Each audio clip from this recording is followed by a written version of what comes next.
Hello students of standard 9th English ગ્રામરની અંદર તમને કંટાળો અપાવતો એવો એક માથું દુખાવે એવો એક ટોપિક જે ભૂતકાળમાં આપણા માટે ટેન્સ તરીકે ઓળખાતો, એને આપણે બહુ રસપ્રદ રીતે ચાલુ કર્યું છે. In a very interesting way we are trying to learn tenses. આપણે મહેનત કરી રહ્યા છીએ ટેન્સને શીખવામાં અને ઘણા ખરા અંશે આપણે એમાં સફળ પણ થયા છીએ. ટેન્સીસ એ કોઈ કંટાળાજનક ટોપિક નથી. જો પ્રેક્ટિકલી અને ટેકનિકલી જે રીતે આપણે ટેકનિકની સાથે શીખીએ છીએ, જો આમ શીખવામાં આવે ને તો આ ટોપિક બહુ હેલ્પફુલ છે અને બહુ યુઝફુલ પણ છે. Not only in a grammatical format but also while you are speaking English. Tense is very important for you. Tense આપણા માટે બોલતી વખતે પણ જરૂરી બની જાય છે. એના વગર કોઈ વાક્ય કે કોઈ સમય તમે નક્કી નહીં કરી શકો, કેમ કે ટેન્સનું નામ જ છે સમય, બરાબર ને? ટેન્સ સમય સૂચક શબ્દ છે. સમય દર્શાવવા માટે જે વસ્તુનો ઉપયોગ થાય એને જ ટેન્સ કહેવાય છે. આપણે જોઈ ગયા ટેન્સ ટોટલ કેટલા હોય, મુખ્ય કાળ કેટલા, એને પણ આપણે અલગ અલગ રીતે યાદ રાખ્યું. વિશ્વનો લાંબામાં લાંબો ડાન્સ ફેસ્ટિવલ, બરાબર ને, જેને નવરાત્રિ કહેવાય છે, એના આધારે આપણે યાદ રાખ્યું કે ટેન્સના પ્રકારો કેટલા હોય, ટેન્સની બ્રાન્ચીસ કેટલી છે. જેમાં આપણે મુખ્ય 3 કાળ એટલે કે મુખ્ય સમયના 3 જે ભાગ છે, અત્યારે એટલે વર્તમાન કાળ, વીતી ગયેલું એટલે ભૂતકાળ અને આવનારું એટલે ભવિષ્યકાળ, આ ત્રણેય સાદા કાળ ભણી ગયા. એની સાથે સાથે લાસ્ટ વિડીયો લેક્ચરની અંદર આપણે એક જ લેક્ચરમાં 3 કાળને અભ્યાસ કર્યા, કેમ કે ત્રણેયની અંદર કોમન શબ્દ આવતો હતો ચાલુ કાળ. ચાલુ કાળ મતલબ એવા કાળ કે જેમાં પ્રક્રિયા ચાલુ છે, જેમાં કોઈ પ્રક્રિયા કન્ટિન્યુઅસ છે, તો એને દર્શાવવા માટે જો વર્તમાન હોય તો ચાલુ વર્તમાન કાળ, જો ભૂતકાળ હોય તો ચાલુ ભૂતકાળ, અને જો ભવિષ્ય હોય તો ચાલુ ભવિષ્યકાળ. આમ 3 અલગ અલગ કાળને નંબર 4, 5 અને 6 નામ આપીને ભણી ગયા. આજે આ વિડીયોની અંદર ફરીથી 3 કાળ એકી સાથે એટલે કે ટેન્સ નંબર 7, 8 એન્ડ 9 ત્રણેયને એકારે સ્ટડી કરીશું. પણ આ કાળની જે બ્રાન્ચ છે એનું નામ છે પૂર્ણકાળ. ત્રણેયમાં કોમન શબ્દ છે પૂર્ણ. હવે યાદ રાખજો, પૂર્ણનો મતલબ પતી ગયું એમ નહીં, બરાબર ને? પૂરું થઈ ગયું કે પતી ગયું એને પૂર્ણ ન કહેવાય. પૂર્ણ મતલબ સંપૂર્ણ. સંપૂર્ણ કોને કહીએ આપણે? એવું કે જે ક્રિયા પૂરી કરી જાય અને એની અસર આપણા મગજમાં છોડી જાય. આપણા લાઈફમાં ઘણી બધી ક્રિયાઓ એવી થઈ છે કે જે ક્રિયા તો જે તે સમયે પૂરી થઈ ગઈ હોય, પણ એની અસર, એની ઇમ્પેક્ટ, એની ઇમેજ, એની છાપ આપણા મગજમાં આજની તારીખે પણ મોજૂદ હોય. આવી ઘણી બધી ક્રિયાઓ થઈ છે. હવે એક્ઝામ્પલ તરીકે જોઈએ એટલે તમને સમજાશે પૂર્ણ ક્રિયા કોને કહેવાય. જોજો હું શું સમજાવું છું. પૂર્ણ ક્રિયા એટલે શું, પૂર્ણ થઈ ગયેલી ક્રિયા કોને કહેવાય એના એક્ઝામ્પલ આપું છું. જોજો પ્રેક્ટિકલ એક્ઝામ્પલ તરીકે કે ABCD તમારામાંથી કેટલા લોકોને આવડે છે? આવું હું પૂછું એટલે તમે હસવા માંડશો, સર અમે 9thમાં આવ્યા, ધોરણ 9ની અંદર પહોંચ્યા છીએ, હવે તો ABCD આવડે ને, A થી Z હમણાં બોલવાય માંડીએ સર, શું ફેર પડે? આવા પ્રશ્ન તમારે નહીં પૂછવાના, બરાબર ને? ABCD તો આવડતી જ હોય. આવડતી જ હોય મતલબ તમે પહેલેથી શીખીને નથી આવ્યા, તમને શીખડાવવામાં તો આવી જ છે. ક્યારે શીખડાવી છે? તો કે ભાઈ પ્લે હાઉસની અંદર અથવા LKGની અંદર અથવા HKGની અંદર ઘણા સમય પહેલાં, મતલબ અત્યારે 9મા ધોરણમાં છો, આજથી 8-9 વર્ષ પહેલાં તમે શીખો છો. જોજો શીખવાની ક્રિયા તો ABCD ત્યાં પૂરી થઈ ગઈ હતી, પણ હજી તમને આવડે છે. ઇટ મીન્સ કે એની અસર તમારા મગજની અંદર છે. બીજું એક્ઝામ્પલ, વરસાદની ઋતુ છે, અત્યારે વર્ષા ઋતુ ચાલે છે, વરસાદ આવે છે, તમે જોવો છો રોજબરોજ હમણાં તો વરસાદ હોય જ છે. અને આપણા સૌરાષ્ટ્રના ઘણા બધા ડેમ પણ ઓવરફ્લો થવા માંડ્યા છે, બરાબર ને? રાજકોટ જેનાથી પાણી મેળવે છે એવા આજી, ન્યારી અને ભાદર ડેમ પણ ઓવરફ્લો છે. તો આ વરસાદની ઋતુમાં એવું બને છે ઘણી બધી વખત કે રાત્રે આપણે સૂઈ ગયા હોય, પછી મોડી રાતે વરસાદ આવ્યો હોય, સવારે આપણને ખબર પડી જાય છે કે વરસાદ આવ્યો છે. કેમ? વરસાદ આવવાની ક્રિયા તો રાત્રે પૂરી થઈ ગઈ, સવારે આપણને કેમ ખબર પડે છે? તો કે ક્રિયા પૂરી થઈ ગઈ છે સર, વરસાદ પડી ગયો છે, પણ એના કારણે જે રોડ રસ્તાઓ ભીના થઈ ગયા એ સવાર સુધી દેખાય છે, અથવા તો વાતાવરણમાં ભેજનું પ્રમાણ વધારે હોય છે, તો એ સવારે પણ આપણને જાણી શકીએ કે અચ્છા રાત્રે વરસાદ આવ્યો હશે. જો વરસાદ પડવાની ક્રિયા પૂરી પણ અસર દેખાય છે. થર્ડ એન્ડ લાસ્ટ એક્ઝામ્પલ, ઘણીવાર કોઈ વ્યક્તિને લાગી જાય, સપોઝ કે કોઈ વ્યક્તિનું એક્સિડન્ટ થયું અને એનો હાથ ફ્રેક્ચર થઈ ગયો. તો હવે આ હાથ ફ્રેક્ચર થઈ ગયો તો ત્યારબાદ એની એક પ્રોસેસ છે કે વ્હાઇટ કલરનો ઓલો પાટો પ્લાસ્ટર ઓફ પેરિસનો, બરાબર ને, હાથમાં લગાડેલો છે. દિવસ સુધી, 1 મહિના સુધી એ પાટો એને બાંધી રાખવાનો છે. માનો કે આ વ્યક્તિને આપણે 15મા દિવસે મળ્યા તો આપણે શું કહેશું, શું પૂછશું? સ્વાભાવિક છે, એક્સિડન્ટ થયું? જો પેલો પણ એમ કહેશે હા એક્સિડન્ટ થયું. એક્સિડન્ટ થયું પણ એની અસર હાથની અંદર હજી દેખાય છે, તો આને કહેવાશે પૂર્ણ ક્રિયા. સમજાઈ ગયું? તો પૂર્ણ ક્રિયા મતલબ કે જે ક્રિયા પૂરી થઈ ગઈ હોય અને એની અસર હજી ચાલુ હોય એવી ક્રિયાને કહેવાય છે પૂર્ણ ક્રિયા. અને એમાં 3 સમય અલગ અલગ ભાગ પાડીએ તો પૂર્ણ વર્તમાન કાળ, પૂર્ણ ભૂતકાળ અને પૂર્ણ ભવિષ્યકાળ, આ 3 અલગ અલગ ભાગ પડશે, જેને આપણે ટેન્સ નંબર 7, 8 અને 9 ના નામે ઓળખીએ છીએ. ફાઇન.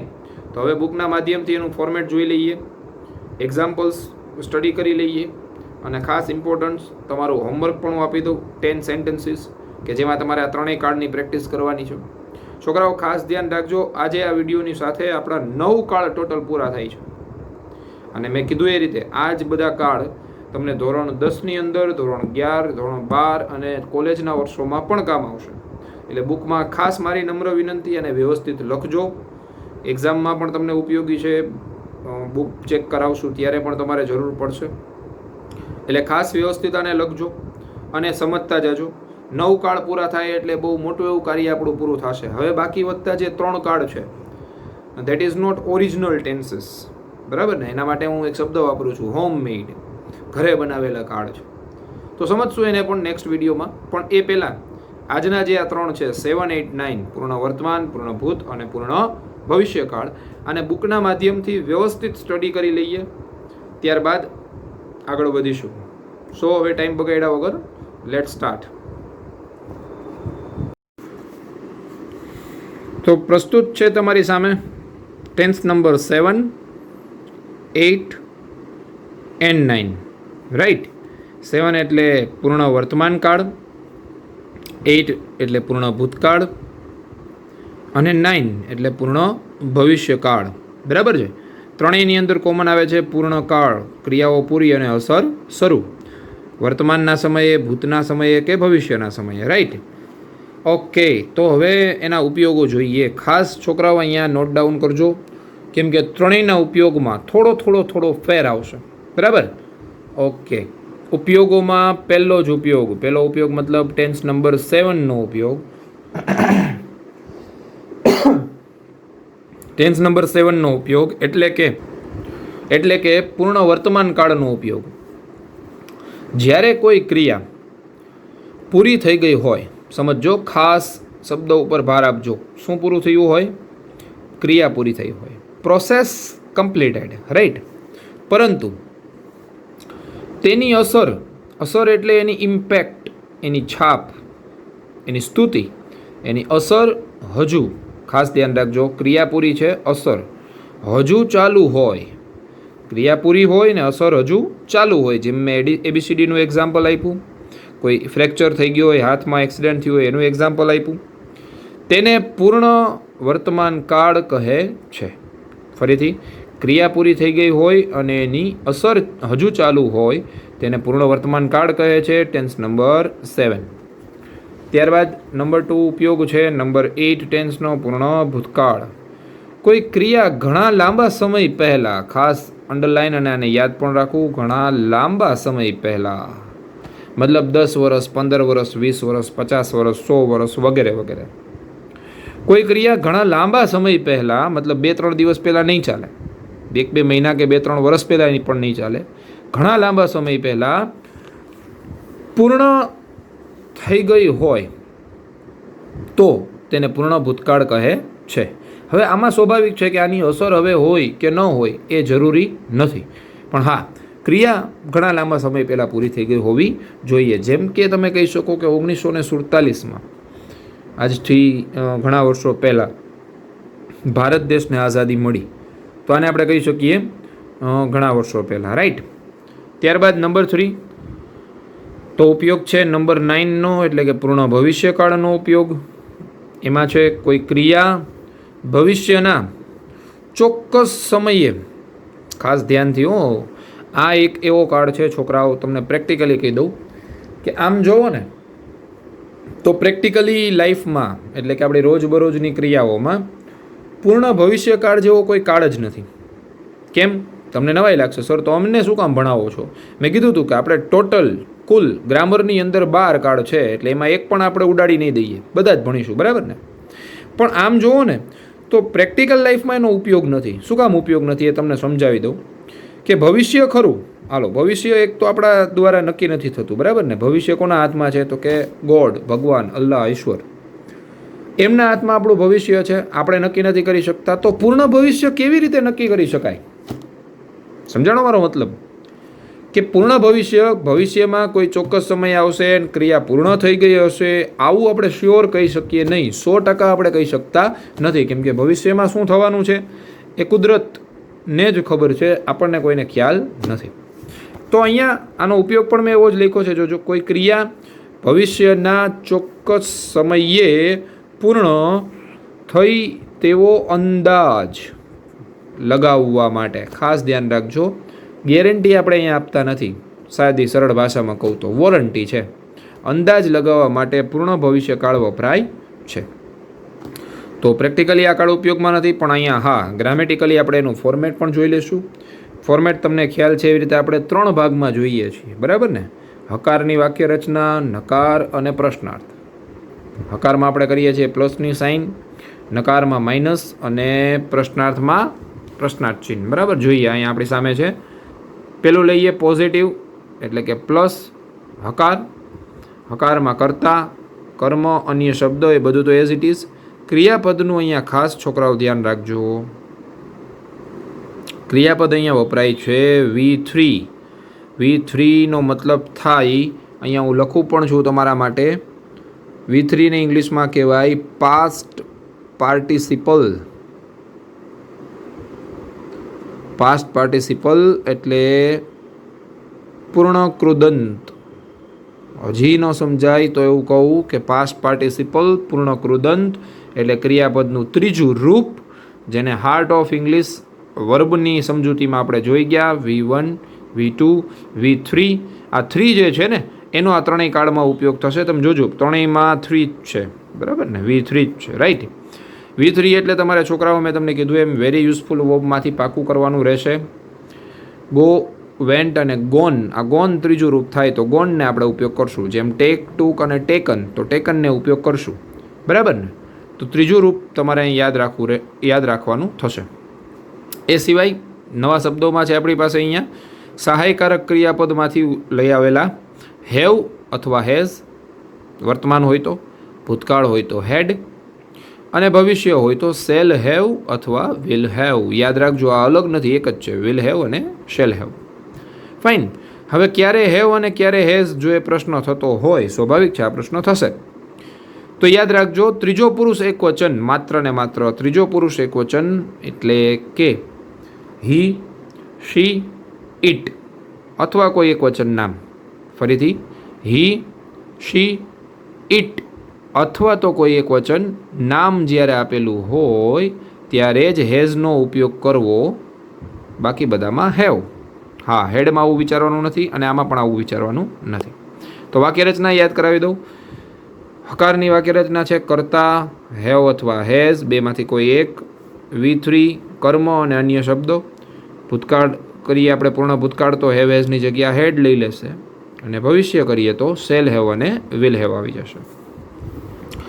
ત્યારબાદ માઇનસ એટલે કે નેગેટિવ વાક્યરચના કરતાં નોટ આવી જશે. આગળના લેક્ચરમાં મેં તમને શીખવાડ્યું છે નોટ હંમેશા કેટલામાં નંબર ઉપર? યસ, ત્રીજા નંબર ઉપર, રાઈટ. તમે આન્સર આપો એના માટે હું વચ્ચે બ્રેક લઉં છું. ત્રીજા નંબર ઉપર નોટ હંમેશા હેવ હેઝ ઉપરની જેમ, ભૂતકાળ હોય તો હેડ, ભવિષ્ય હોય તો શેલ હેવ, વિલ હેવ, અને ઓફકોર્સ ક્રિયાપદનું ત્રીજું રૂપ. તમે આ વાક્યરચના વ્યવસ્થિત નોટ ડાઉન કરજો જેમ મેં લખેલી છે. એટલા માટે હું વચ્ચે કેમેરો પણ એમ જ રાખું છું બુકની સામે. ત્રીજું અને છેલ્લી વાક્યરચના છે પ્રશ્નાર્થની વાક્યરચના. બરાબર ને? તો પ્રશ્નાર્થ વાક્યરચનામાં આ બધા જ સહાયકારક ક્રિયાપદો ક્યાં આવી જાય છે? તો કે ભાઈ શરૂઆતમાં આવી જાય છે. શરૂઆતમાં આવી જશે હેવ અથવા હેઝ, પૂર્ણ ભૂતકાળ હોય તો હેડ, અને પૂર્ણ ભવિષ્યકાળ હોય તો શેલ હેવ અથવા વિલ હેવ, રાઈટ. શરૂઆતમાં આવી જશે. અને